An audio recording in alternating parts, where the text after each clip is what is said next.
Kokį šaldytuvą žadate pirkti? Aišku, pati geriausia.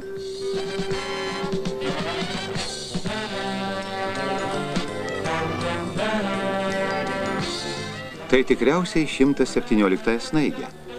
Reikėtų susipažinti.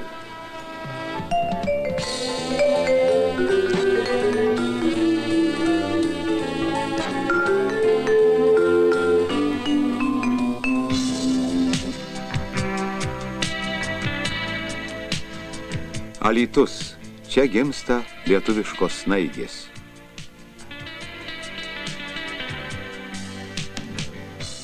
Pamenat 6-ąjį dešimtmetį. Tik svajoti galėjome apie talpų į Zil. Džiaugiamės sulaukę talonėlio nors kukliam Saratovui. Šaldytuvų stigo. 63-aisiais nutarta pradėti jų gamybą Pabaltijį. Visus nurungė Elfos konstruktorių siūlomas modelis medžio korpusu. Nutarta, gamins lietuviai. Tik kur? Tada sparčiai augančiame Alytuje buvo daug laisvų darbo rankų. Joms ir atiteko šaldytuvų gamyba.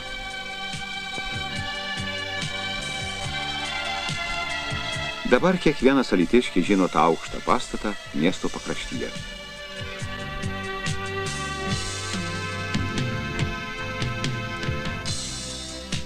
Šiandien sunku be prisiminti visus lietuviškų snaigių modelius. Jų būta net 14. Pirmąjį išleido 53 darbuotojai. Šiandien Alytaus šaldytuvų gamykloje arti 3000 žmonių. Čia vertinama ištikimybė savam kolektyvui, kasmet iškilmingai pagerbiami darbo veteranai.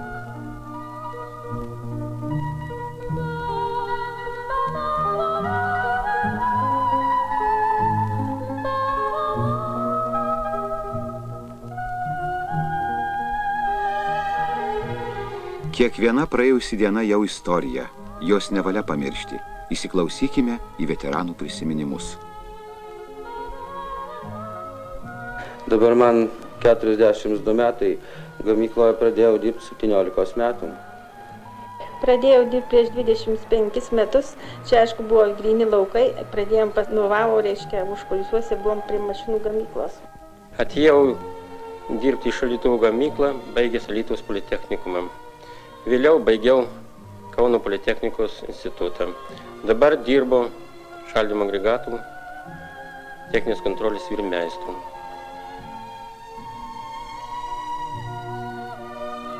Pirmas įspūdis tai nekokis buvo, kai aš pradėjau dirbti, atėjau, tai tik tais tiesiog gamyklosgi nebuvo. Ėjau per kiemą ir susitikom direktorių, pirmą direktorių mūsų Zlotkų. Susitikom, sakom, ar nematėt, paklausėm, sakom, ar nežinot, kur čia šaldytuvų gamykla randasi. O direktorius sako, tai ko jūs norite? Nugi sakom, norim direktorius matyti, girdėjom, kad yra čia. Sako, tai aš pats būsiu.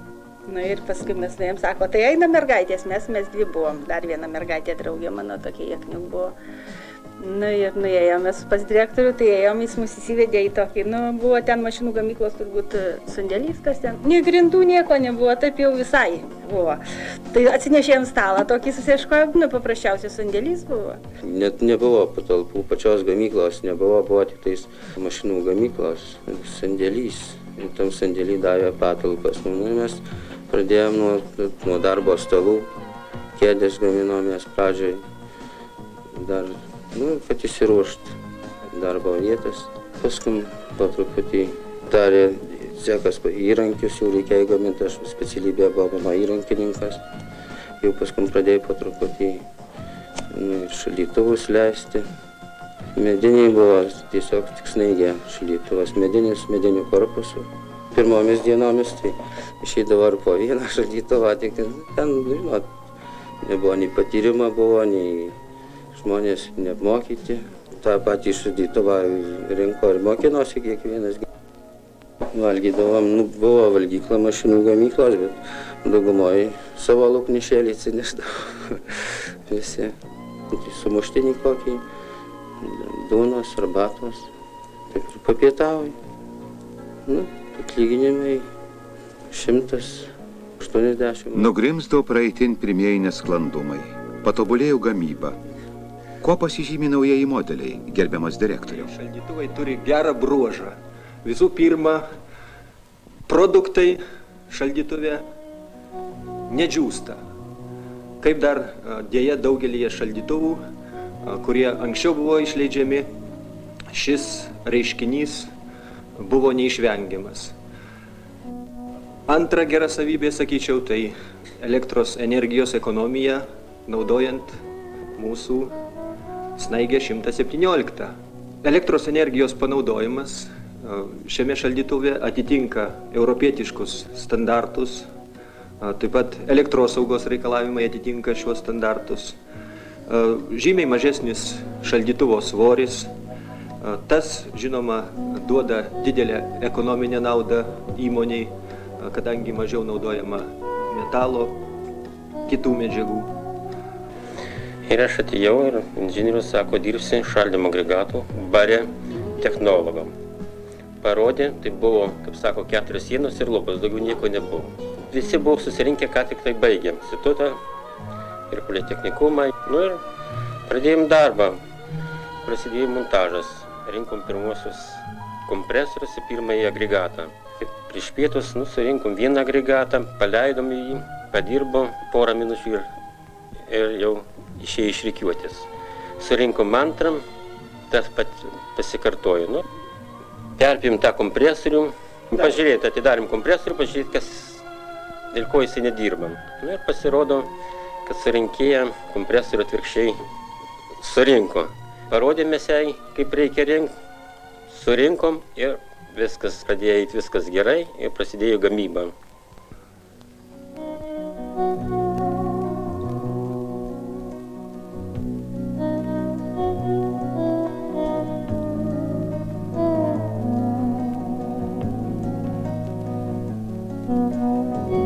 Mes pirmais 63, atrodo, metais pagamino gal 20 štukų, tai mūsų buvo spintelės ir viską, o pirmais metais mes 500 pagaminom.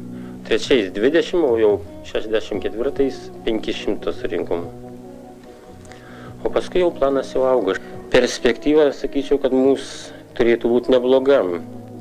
Svarbiausia yra kadrų ir kryptis darbo yra nukreipta gera linkme.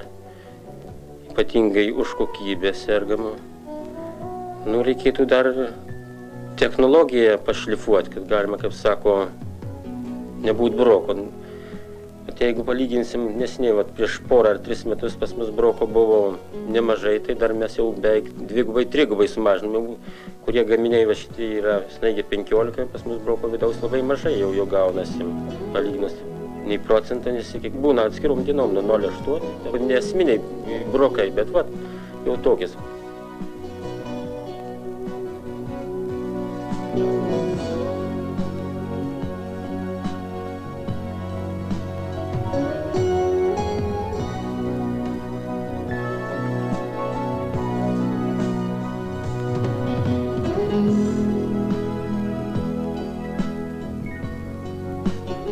Tarybų sąjunga iki šiol gamino per 50 modelių buitinių šaldytuvų, bet vieno atsarginėmis dalimis nesuremontuosi kito. 117 snaigė pradėjo naują tarybinių šaldytuvų kartą. Visi mazgai unifikuoti. Jų pagrindu bus galima kurti visą gamą naujų modelių.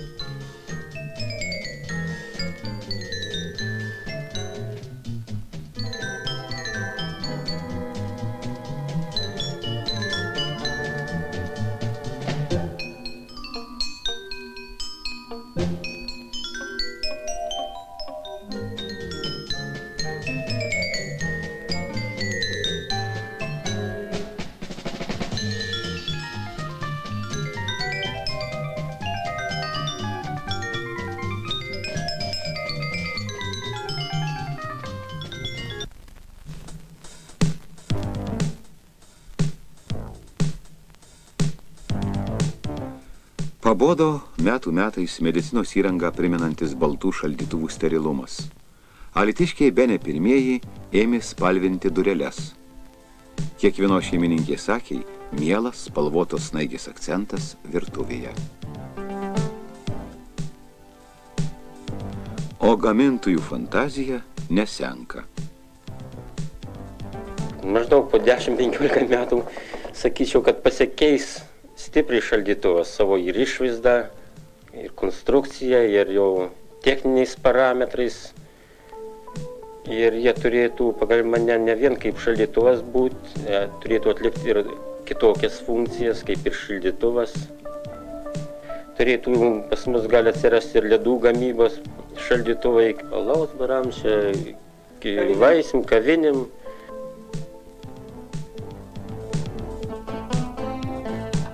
Neseniai baigta naujoji linija sujungė gamybą į vientisą ciklą, nuo geležinkelio iki gatavos produkcijos išvežimo.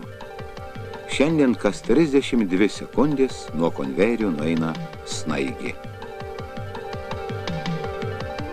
Lietuviškus šaldytuvus vertina ne vien mūsų šalyje, juos mielai perka vengrai, bulgarai, lenkai.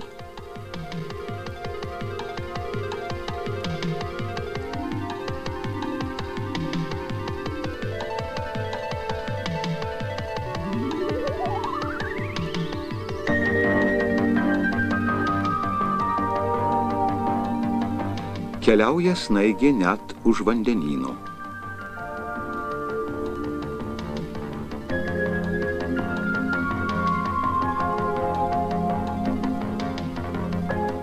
Kolektyvai nėra kada mušti pergalių būgnus, trimituoti fanfarus, kasdien vyksta įtemptas darbas.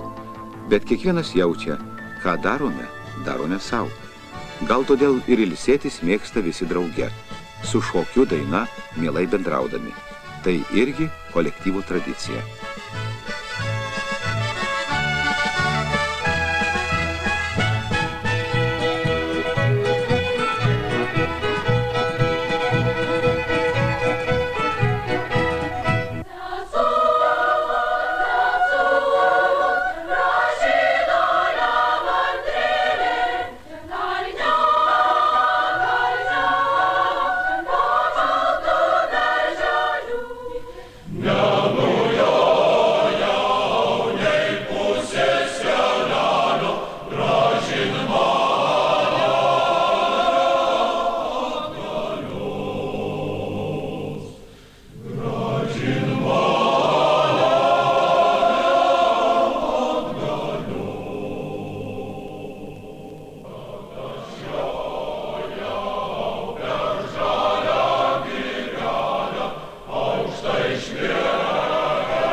Jau netolimoje perspektyvoje gamyklos kolektyvas numato gaminti naują produkciją, šaldiklius, kurie taip pat atitiks šiuolaikinius vartotojų poreikius, leis užšaldyti produktus iki žemų temperatūrų -18, -24 laipsnių. Šiandien visi mokomės naujai mąstyti, išradingiau dirbti, demokratiškiau tvarkytis, teisingiau gyventi. Tad kokios lietuviškos snaigės kūrėjų svajonės persitvarkant?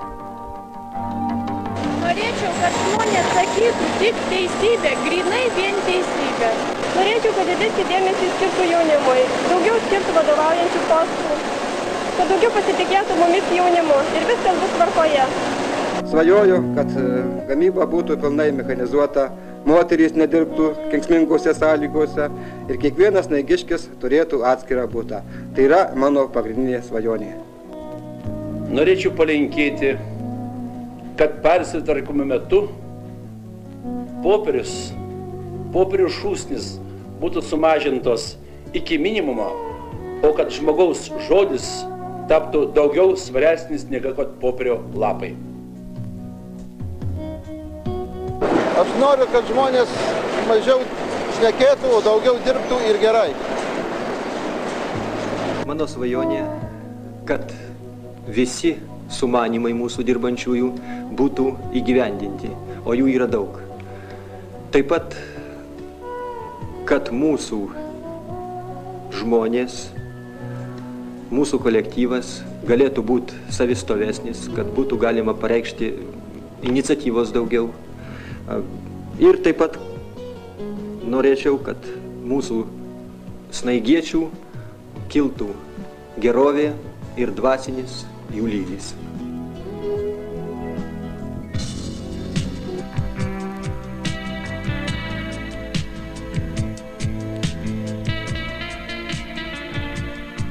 Tai kurį vis tik išsirinkote? Aišku, 117 snaigė.